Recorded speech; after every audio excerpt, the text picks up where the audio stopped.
Magandang hapon, Bagong Pilipinas. Una sa ating mga balita. Sa patuloy na badya ng malakas na hangin at ulan, nadala ng bagyong Opong, nagpapatuloy ang mga lokal na pamahalaan, partikular na ang Marikina Disaster Risk Reduction Management Office sa pagbabantay. Isa sa kanilang tinututukang partikular ay ang magiging lagay ng Marikina River na sa ngayon nasa normal na level pa. Bukod dyan, nagsagawa na rin sila ng ilang hakbang para maagapan ang tuluyang pagbaha na bunsod ng malakas na pagulan. Si Sheila Natividad, una sa Balita Live. Sheila?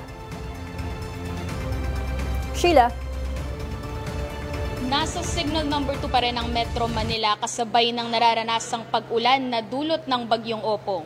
Sa Marikina, mahigpit na binabantayan ng mga otoridad ang level ng tubig sa Marikina River. Kaninang umaga, nai-record sa 13.7 meters ang water level sa ilog.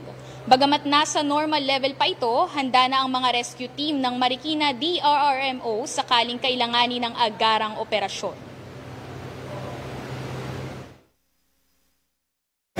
Kahapon nagpatawag na ng PIDRA, Pre-Disaster Risk Assessment, si Mayor Manchodoro at pinulong niya yung mga hepe at mga kawani ng gobyerno at binigay niya ng kautusan, instruction na mag-preposition na kami ng mga gamit.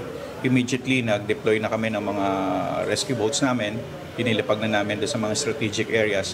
At the same time, yung mga evacuation centers namin, inorient na rin namin yung mga camp managers namin at pinagbabasta na rin namin sila for possible evacuation.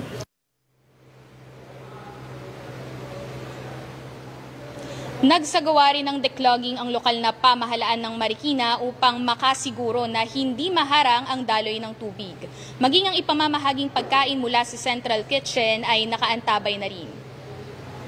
Inaasahan ang mas malakas na pag-ulan mula ngayong hapon hanggang bukas. Paalala naman ng Marikina DRRMO sa mga residente manatiling updated sa mga anunsyo. At tumawag lamang sa hotline 161 para sa agarang tulong. At iyan muna ang pinakasariwang balita mula rito sa Marikina. Para sa balitang totoo at laging bago, Sheila Natividad ng IBC News para sa Alauna sa Balita ng Congress TV. Maraming salamat, Sheila Natividad.